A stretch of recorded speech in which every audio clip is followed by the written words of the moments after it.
আমি কাঁচকলাগুলোকে হালকা লাল লাল করে তেলে ভেজে নিয়েছি। কাঁচকলাগুলোকে হালকা লাল লাল করে তেলে ভেজে নিয়েছি।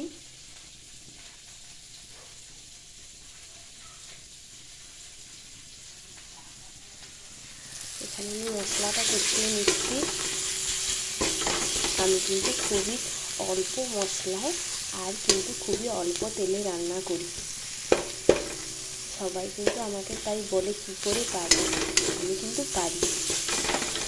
আর আমার বেশি তেলে বা বেশি মশলা রান্না করলে না আমার কিন্তু খেতে একটু কেমন লাগে।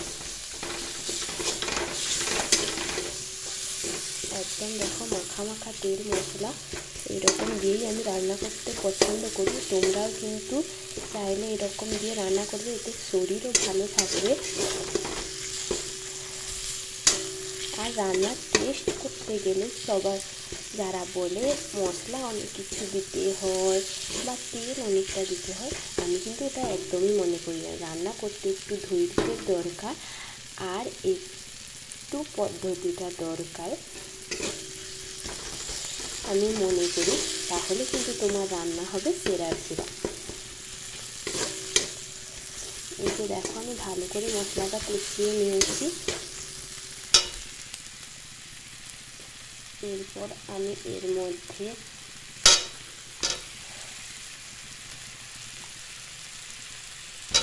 আলু, ওল আর কাঁচকলাগুলো দিয়ে দেব।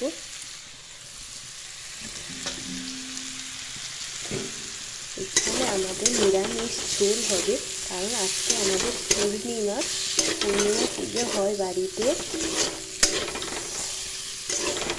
পূর্ণিমা পুজো হয় আমাদের গ্রামে। আজকে তাই নিরামিষ হচ্ছে।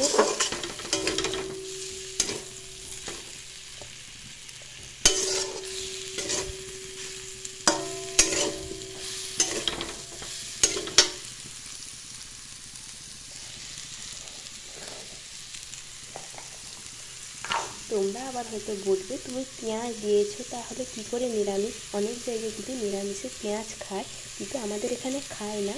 আমাদের বাড়িতে পুজো হয়নি তাই আমি পেঁয়াজটা দিয়েছি, কিন্তু মাছ, মাংস, ডিম এসব বাদ দিয়েছি।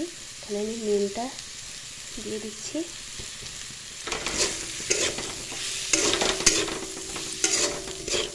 ভালো করে মশলাটার সাথে কষিয়ে নেব। এরপর আমি জিরে বেটে রেখেছি। আমার কিন্তু ঝোলে জিরে না দিলে একদমই চলে না। আমার কিন্তু জিরে অথবা ধনে বাটাটা দিলে অনেক স্বাদ লাগে। দেখো আমি এতটুকুনি জিরে বাটা নিয়েছি, দিয়ে দেব। ভালো করে মশলাটা কষিয়ে